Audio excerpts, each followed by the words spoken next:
welcome to ExpertsConnect, and I'm your host, Kadian Davis Owusu.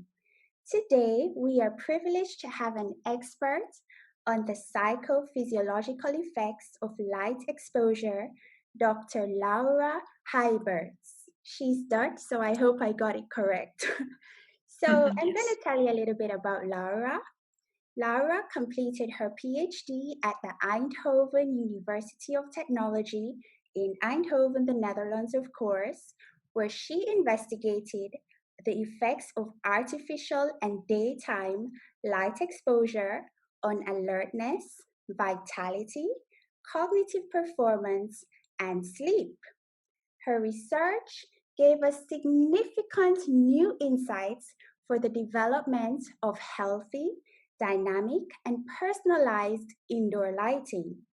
Currently, Laura is continuing this line of research at TU Eindhoven, where she is investigating if and how light and behavioral interventions can improve daily light exposure patterns and by that, improve health and well-being.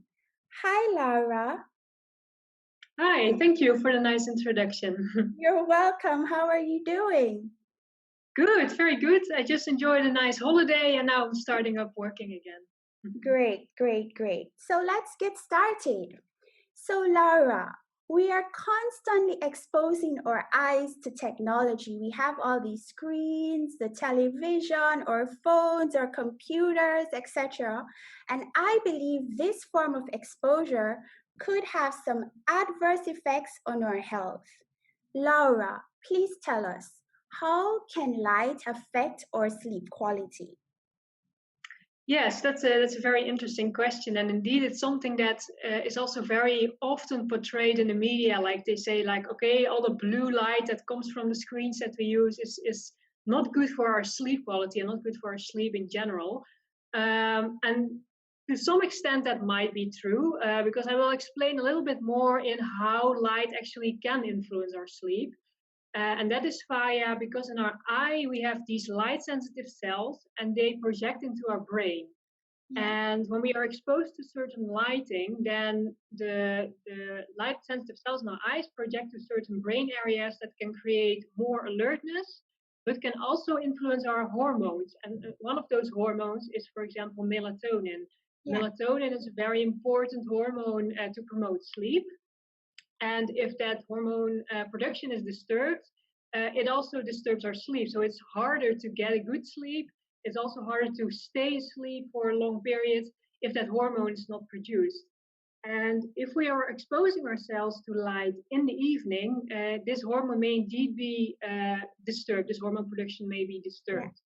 The question is whether the blue light from screens is sufficient to disturb this hormone. A lot of recent research actually shows that it does not disturb this hormone that much.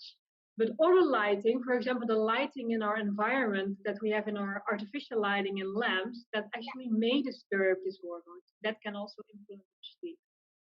Okay, thank you so much. So are there any other potential consequences of these disrupted light exposure patterns, Laura? Yes, so if persons are exposed to too much light in the evening, by that disturbing our melatonin levels, but also our sleep in that sense, that has, of course, consequences, first of all, for the performance that we have during daytime, because if our sleep is disturbed, the next day and also maybe even the days after that, especially if you have continued worse sleeping night after night, then you may not perform that well at work. You may be tired during the daytime. Your alertness may be less. And of course, this influences all areas that you perform in during the day. So driving, also looking after your kids. I don't know. All kinds of things can be influenced by that. And in addition to that, of course, sleep is also very important for our health. So a good night's sleep is very important for the immune system. If we don't get enough sleep, the immune system will also be disturbed by that. Yes, definitely. Yeah. So can